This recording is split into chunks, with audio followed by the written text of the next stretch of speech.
Ah, Lógica, né? Porque é uma coisa que eu nem tinha me dado conta, porque eu não li os outros da frente. Então, agora que ele falou, eu disse, nossa, foi isso mesmo. Desculpa, a gente caiu Lorena aqui. voltou? voltou. Caiu. Voltou. Não, e o Voltou. interessante é que eu me acabando de falar aqui e todo mundo paradinho. Eu fiz, gente, esse pessoal está muito concentrado, vocês estão me ouvindo? Todo mundo paralisado, assim. Aí eu percebi que tinha caído aqui. Mas demorou. Perdeu a melhor parte, mas depois, ó, você perdeu a melhor parte, mas essa reunião está sendo gravada, e depois você volta e assiste, viu, Lorena? Tudo bem. E o pior é que quando eu caí, eu acho que caiu a gravação, né? Não sei se continuou. Mas, enfim, vamos lá. Eu não sei até que ponto vocês ouviram, mas eu estava falando da manipulação de Mooring pela linguagem, né? Que ele utiliza diferentes formas de linguagem a depender do momento da história. Então, aquela linguagem mais persuasiva, uma linguagem mais ameaçadora, não ameaçadora no sentido de violência, mas no sentido de impor uma subjugação ali de Caterina, até pelos temores dela, pela culpa que ela sente, etc. Com o próprio Ordinov também, ele tem uma fala mais, né, de tentar rechaçar o Ordinov, de tentar afastá-lo da vida dos dois, né, de evitar que ele se intrometa naquela relação, mas quando ele chega na casa do delegado e ele vai informar o delegado que Ordino vai sair da casa dele, ele adota uma postura totalmente humilde, né? O tipo de fala dele é exatamente o que eu falo, a fala do Mujik, né? A fala de uma pessoa simples, para mostrar que ele não tem nenhum conhecimento, mostra o máximo de respeito. Então, tudo isso é a capacidade dele de manipulação da palavra, acho que nisso está, né? A questão do ser bruxo. Eu anotei algumas coisinhas aqui. O que Marcelo colocou também,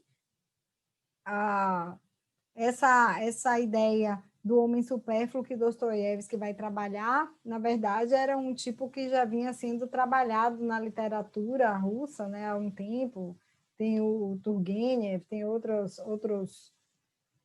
pessoas que também exploraram essa mesma figura, mas a questão é que nós estamos diante de alguém que tem, faz parte da chamada inteligência, né, eu acho, inteligência russa, ou seja, é uma pessoa estudada, é um cara que tem paixão pela ciência, isso é bem colocado aí, né, ele tem paixão pela ciência, ele tem conhecimento, ele estuda, ele tem condições financeiras. Não, quer dizer, ele não tem essas condições financeiras, porque, na verdade, ele recebeu uma herança e, no início do livro, o livro dá a entender que, com aquela herança, ele sobreviveria uns 2 a 3 anos sem precisar trabalhar. Então, ele tem um dinheiro... Você ter falado isso, Lore.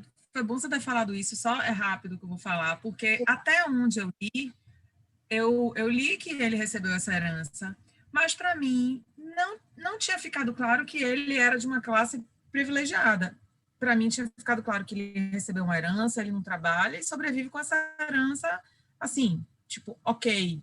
E aí, para mim, está sendo até novo aí o fato de que ele não é né, de uma classe mais... Não. Até na minha fala até falei que ele é um nobre, mas ele já é um nobre, digamos assim, falido, porque ele recebeu uma herança, mas o livro diz que ele poderia sobreviver, acho que uns 2 ou 3 anos com esse dinheiro que ele recebeu. Então, não é nada que a vida dele está resolvida, mas é algo que permite a ele ficar sem trabalhar, se dedicar aos estudos, se dedicar às pesquisas dele lá, esse projeto que ele está implementando, que ninguém sabe o que é, para variar, né?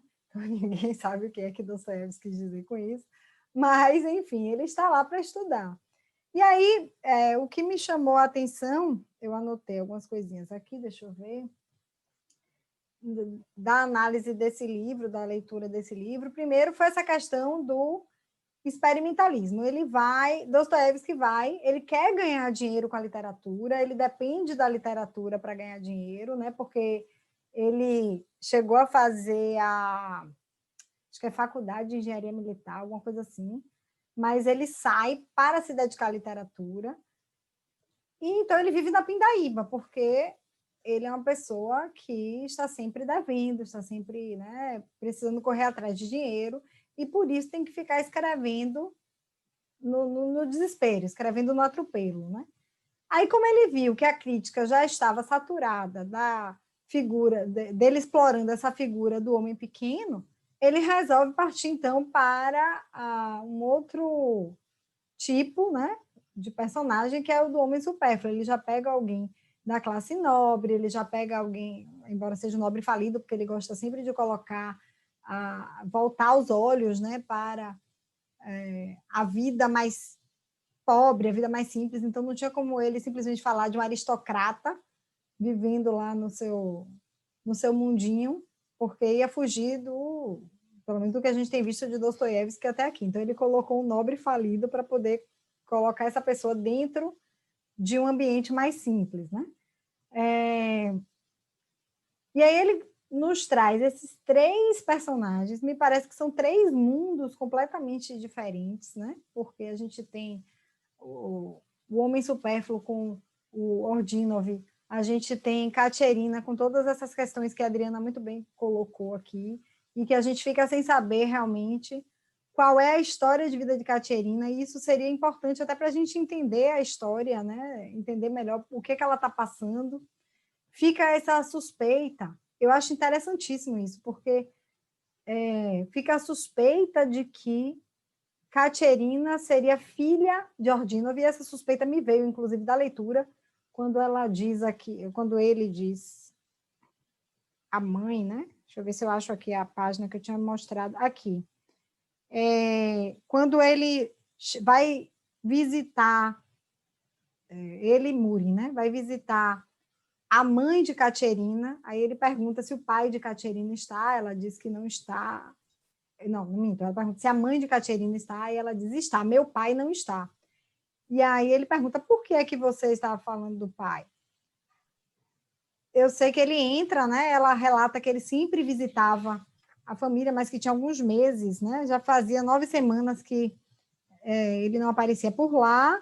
Ele mostra uma intimidade com a casa, porque ele entra, aqueles assim, jogou o gorro, Lorena, tirou as luvas. Oi? só um minutinho. Acho que é Rúbia. Está falando que não está conseguindo entrar. Falou Rúbia, no grupo. diga a ela que tente com a senha GP Dostor. GP Dostor. Deixa eu botar aqui no grupo.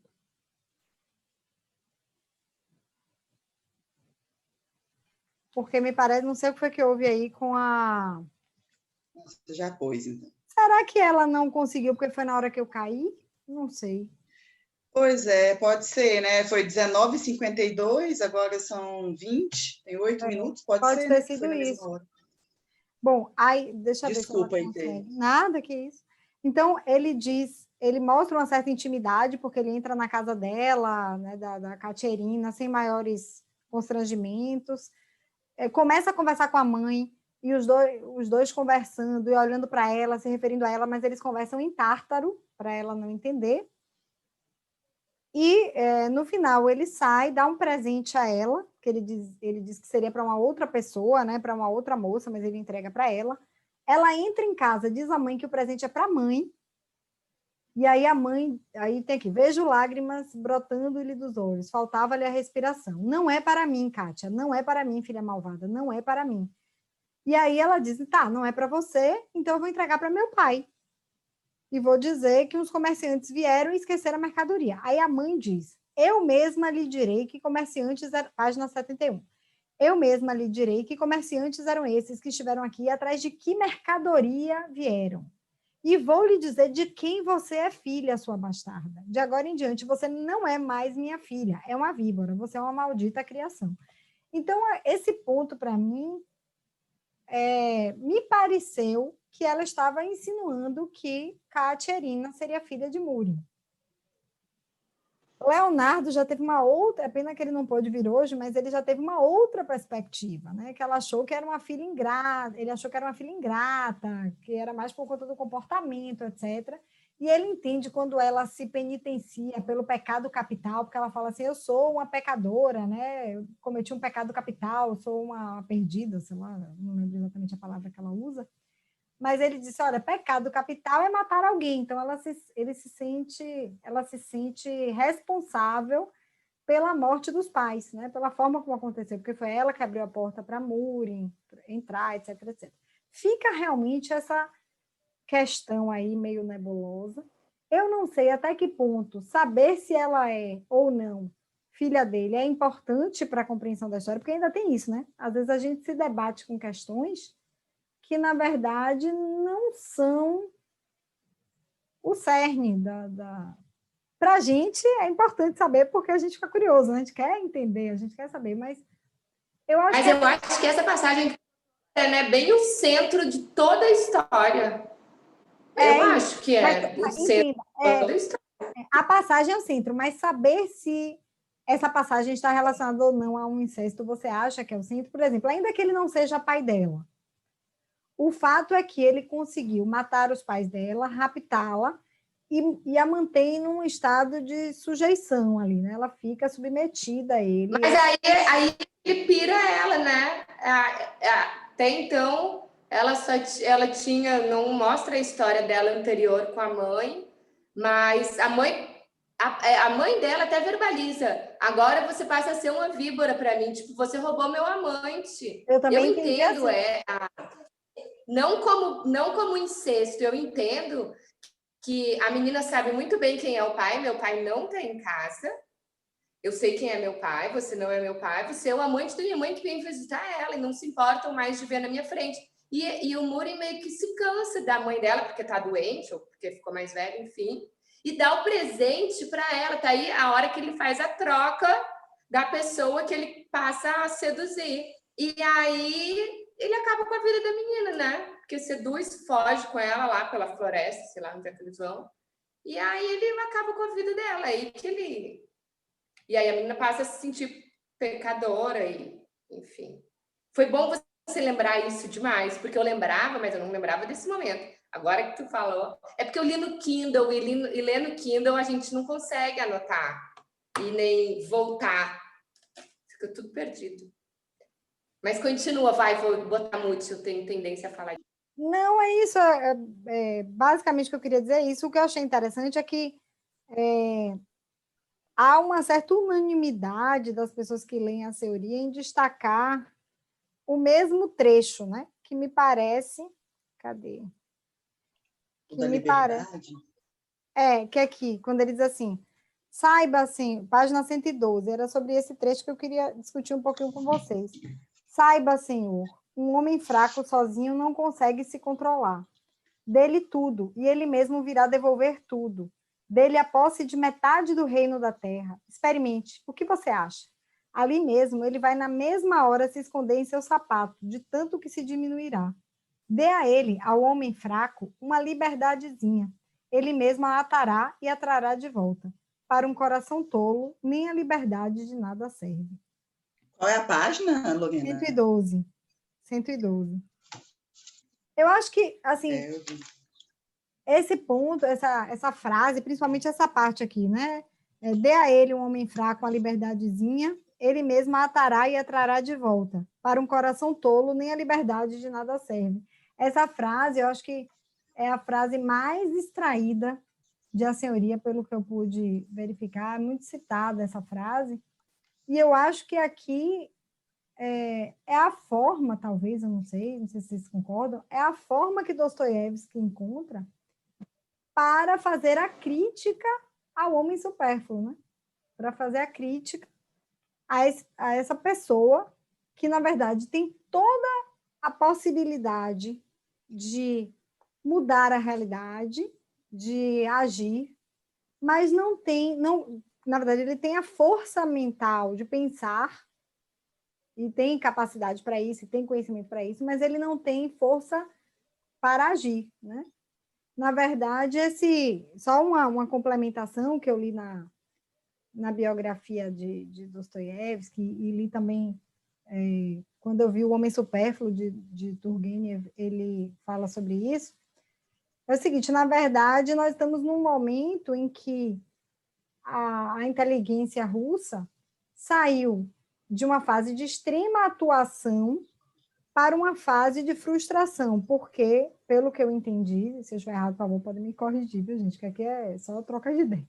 Pelo que eu entendi, havia um movimento da inteligência russa para afastar, assim, contrário ao despotismo, contrário à servidão, enfim, a esse sistema mais fechado, mais ditatorial que havia na Rússia, e essas ideias Servil, foram muito... né?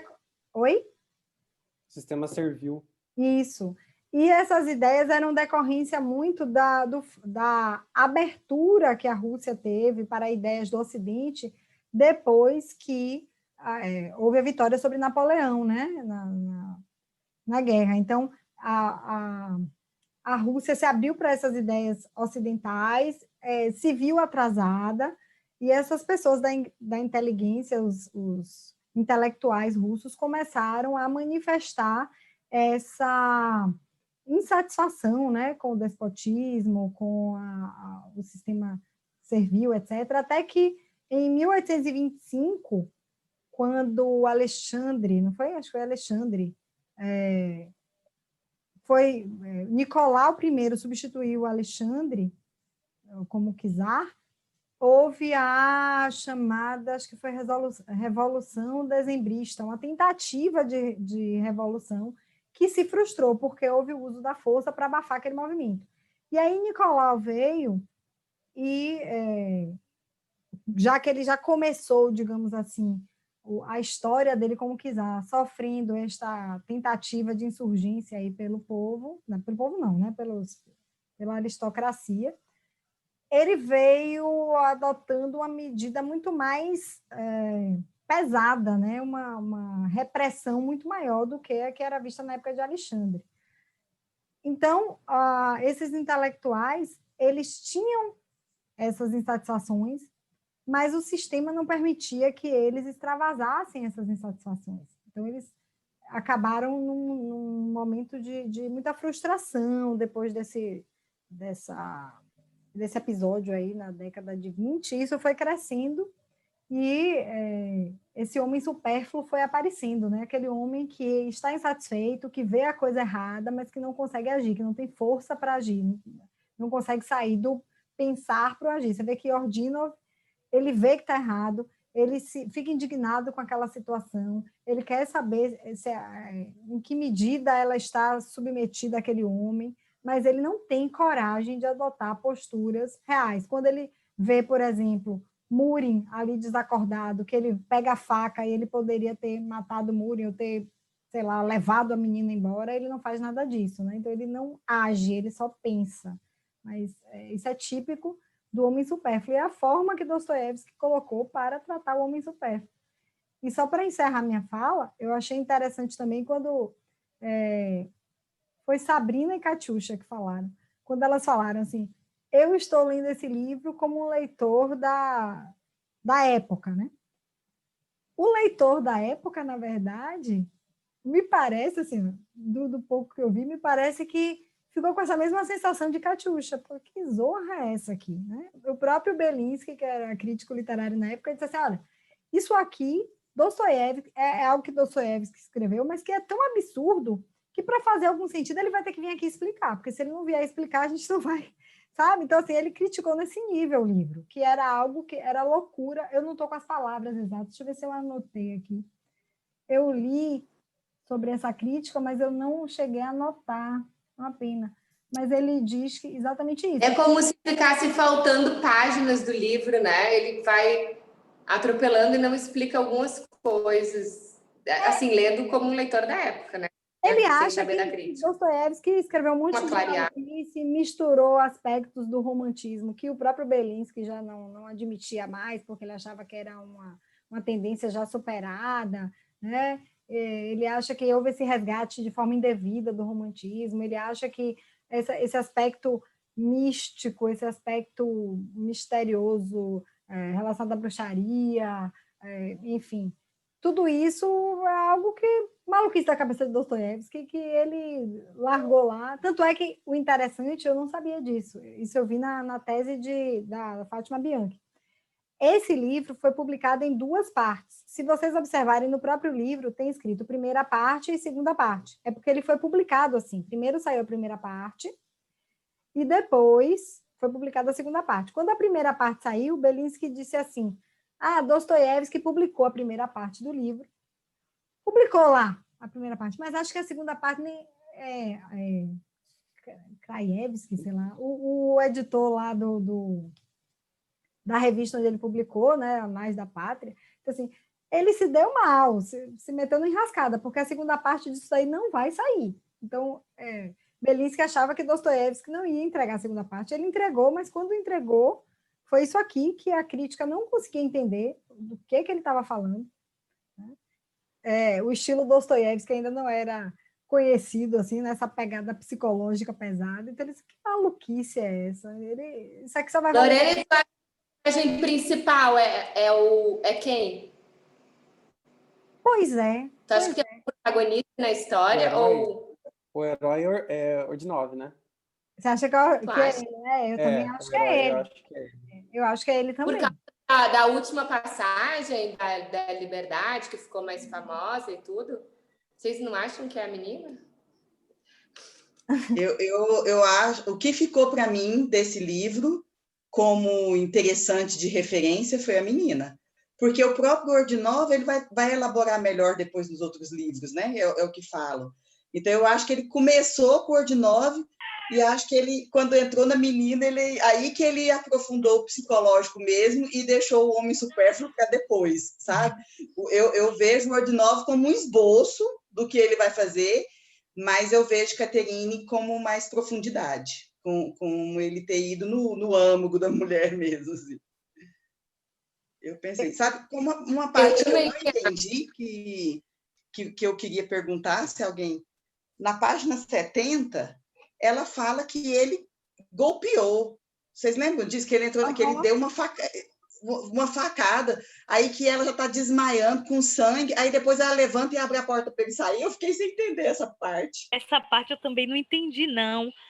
Mas aí eu pensei assim, será que é porque ele estava doente e delirando com muita febre?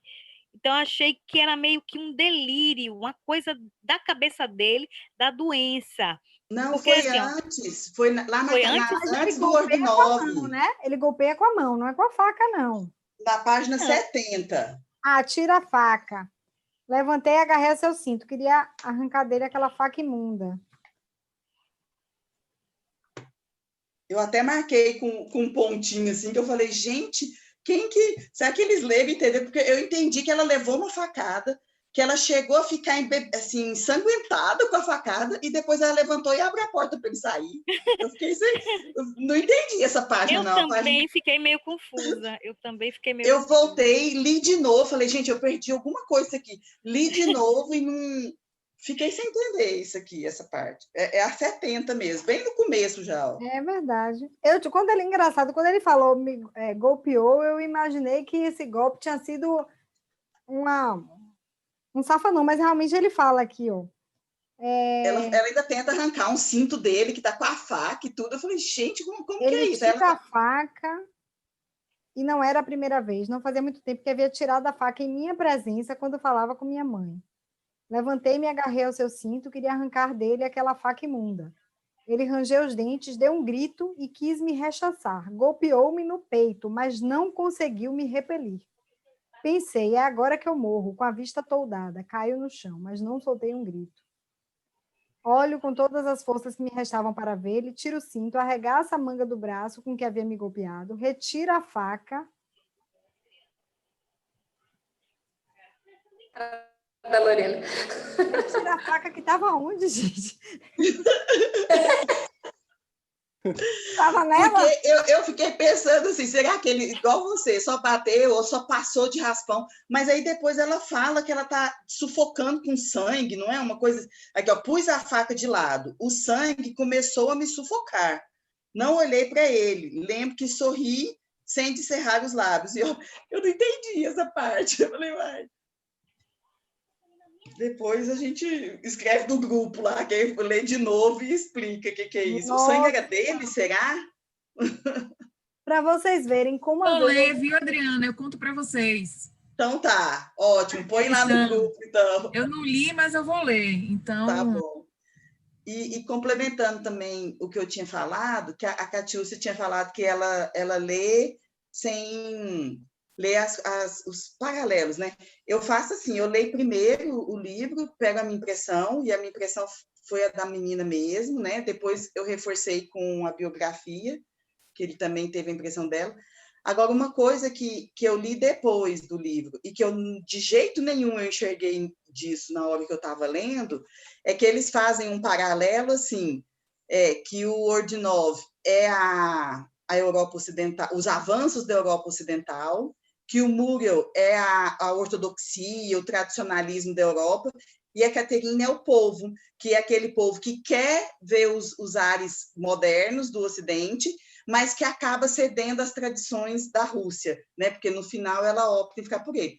Eu não tive capacidade de enxergar isso tudo, mas não lembro mais se foi na tese da Fátima ou se foi na biografia, eles trazem isso, assim, que essa tríade, e assim, é muito importante o encontro na igreja, que em outros textos precedentes não era a igreja, e que Dostoiévski, como ele tem esse ponto religioso, ele traz assim que no lugar onde a menina tem a maior tradição, ela encontra os ares da modernidade, né? Que é o Word Novo, que era na igreja. Então, eu não sei se vocês leram alguma coisa, ouviram alguma coisa sobre isso também, porque eu não percebi nada disso na hora que eu li, né? Mas depois, em textos paralelos, eles trazem essa reflexão. Eu acho, não Ah, tenho certeza, mas eu acho que foi na biografia, não tenho certeza. Porque eu li também esse mesmo trecho e também não tive essa capacidade de alcançar essa. Inclusive, eu não sei nem se Dostoiévski pensou nisso, né? Porque agora sim, Adriana, eu, para falar a verdade, antes de ler o livro, eu não vou mentir, apesar de ter dado bastante confusão no grupo. Eu vi a resenha de Tatiana Feltrin, né? Que deu uma resenha lá no grupo por conta, né, de ter indicado, né, a resenha dela. E aí eu vi a resenha dela. Não me não me influenciei tanto porque eu gostei do livro. E ela literalmente não gostou do livro. Ela critica o livro do início ao fim da resenha dela. Mas assim, só uma coisa que por isso que eu mencionei quando você falou dela, por isso quando eu mencionei que você quando falou dele, que ele estava tipo da facada, eu achei que foi na doença, porque ela menciona que tem um momento que ele tem muita febre, né? E febre alta. E aí ele delira muito, né? Tem delírios por conta da febre, né? Aí por isso que eu comentei, porque como eu li, vocês falam em páginas, eu não li, não peguei o livro físico. Então eu só peguei pelo EPUB. E lá não tem página, eu não tenho como saber exatamente o local do livro que vocês lê junto, entendeu? Aí foi por isso Entendi. que eu mencionei isso. É. Mas, gente, o Leonardo falou outra coisa que eu acho que enriquece também aqui o debate. Ele falou no áudio que a narrativa é feita em terceira pessoa. Então, a gente nunca sabe de quem que está falando, né? Porque pode ser essa parte que ficou bem confusa para todo mundo, que foi só uma criação que a menina criou, como o duplo criava bastante também, que ela também teve meio que foi tudo imaginação da cabeça dela, aquela parte de tão traumatizante. A narrativa na terceira pessoa tem disso, né? A gente não sabe o que é verdade do personagem e o que o personagem inventou, porque tá totalmente sem pé nem cabeça. Não tem como. E ele não ia deixar batido. Tudo bem que ele estava começando a escrever Dostoiévski, mas ele, né, o cara é gênio, ele não ia escrever por escrever essa parte.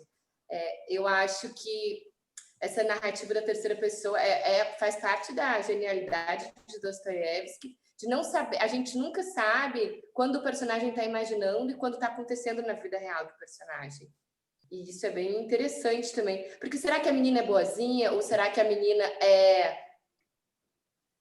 que o Maureen que é bom e que ela que faz uma criação dele ruim para convencer o Ordinov de que ela está sofrendo e, na verdade, ela está sendo super bem cuidada por um senhor que pegou uma menina órfã. Não sei, é tudo muito hipotético. Dá para acreditar em várias versões, mas a que mais me convenceu foi a da Adriana e a da Lorena, que são diferentes. Sabe o que me deixou também com a pulga atrás da orelha? Quando ela começa a falar sobre a relação dela com o Muri, em tudo que aconteceu, chega um momento em que ela encontra uma pessoa porque ela tinha tido um carinho, né, um conhecido de outras épocas, e ela marca com ele, não sei se vocês lembram disso, ela marca com ele de fugir num barquinho. E na hora que ela vai fugir, Muri chega. E acaba que o dito cujo coloca Muri e ela dentro desse barquinho. E acho que sucede uma tempestade, uma coisa assim, e se conclui que os três juntos não conseguirão chegar na outra margem do... Gente, o que aconteceu com este homem? Porque ela para, essa narrativa não termina, ele começa a falar, e aí quando ela vai explicar a escolha, né, a gente subentende que o homem sobrou, né? Porque se só podiam passar dois, e ela e Muri estão vivos, subentende que o outro morreu, né? Ou se jogou no rio, enfim, e ficou esse negócio solto, assim, eu não sei se foi proposital, ou se aqui nós temos uma daquelas pontas soltas, porque Sabrina eu acho que Dostoiévski é um gênio. Mas eu acho também que, principalmente nessas obras iniciais, e pelo fato de ele estar escrevendo muita coisa ao mesmo tempo, ele precisar escrever muita coisa para entregar, para pagar dívidas, etc. Eu não sei até que ponto ele não deixou alguma coisa por fazer, né? E trazendo para a tua realidade lá do hospital, vítimas de abuso podem ter esse tipo de processo meio de confundir realidade com criação? Acontece isso na prática lá com as meninas ou meninos que sofrem alguma coisa parecida? O que chama mais atenção, assim, de verdade nessa história é a manipulação da culpa, né? Assim, a forma eu sou culpada, eu estou aqui e tem prazer, mas tem culpa junto. Isso é o que me chama mais atenção.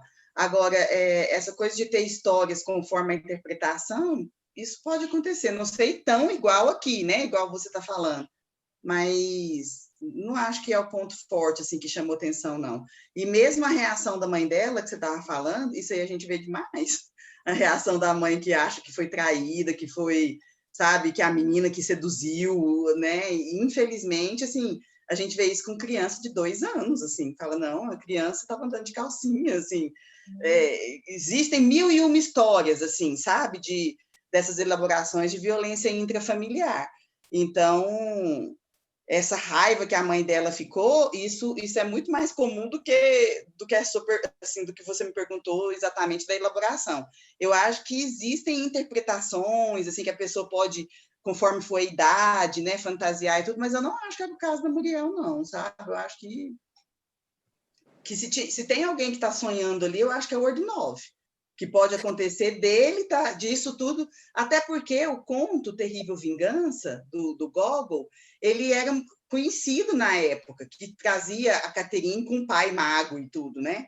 Então, às vezes, o Ordinov trouxe esse povo no sonho lá, e isso eu acho que é mais possível do que ela sendo real, sonhando com essas histórias, entendeu? Mas isso é dentro do que eu percebi, eu não li isso. O Ordinov ter imaginado que a vida dela, de ela ter sofrido isso, né?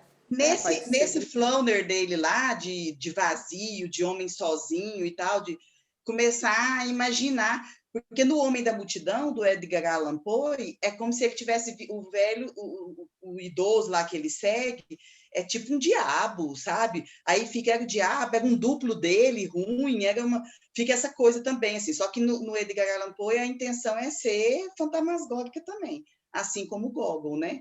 Mas o que eu estou querendo dizer é assim, que E se o Ordonov, nesse Floner dele, lá nesse sonho dele, começa a imaginar que um casal qualquer que ele viu é dentro dos elementos que ele tem de referência, é esse culto popular que era a Terrível Vingança da época, que era esse do Gogol, que é a Catherine, que é tipo uma bruxa. Na verdade, ela é meio amaldiçoada, porque o pai dela que é o bruxo mesmo, sabe? E aí, esse pai quer ficar com ela mesmo, ele é apaixonado por ela, quer matar o marido, enfim, na Terrível Vingança.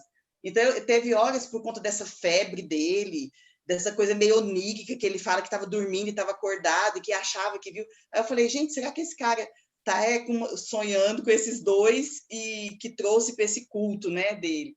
Então, isso eu acho que é possível, sim. É interessante essa questão que a Adriana coloca, porque eu acho que o Dostoiévski ele tinha muito disso, de tentar fazer releituras de várias coisas que estavam acontecendo na época e trazer uma visão dele, que é a questão que a Lorena colocou, a questão dos discursos ideológicos, da sociedade, da literatura da época, né?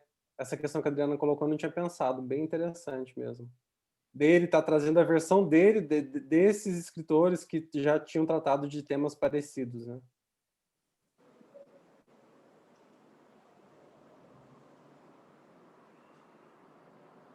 Realmente. Sei que Dostoiévski dá o que pensar o tempo todo, né?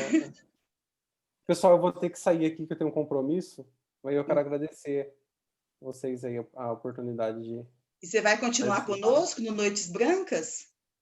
Eu vou ver se eu consigo reler ele para poder participar melhor, porque vou ficar meio perdido. Porque Noites Brancas, eu li ele, eu acho que foi dia 5 de maio de 2019. Então já faz um tempinho já. Beleza. Mas eu vou continuar, assim. Eu estou acompanhando a Lorena lá no Instagram, mas eu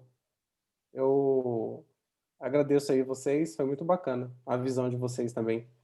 Porque esse livro eu não me aprofundei tanto não nele, na época que eu li também. Eu também estou lendo Joseph Frank, a biografia completa lá, ajuda bastante, né? É verdade. E o volume 2 da biografia todo do período em que ele ficou preso, né? Então, assim, não abrange nenhuma obra especificamente, né?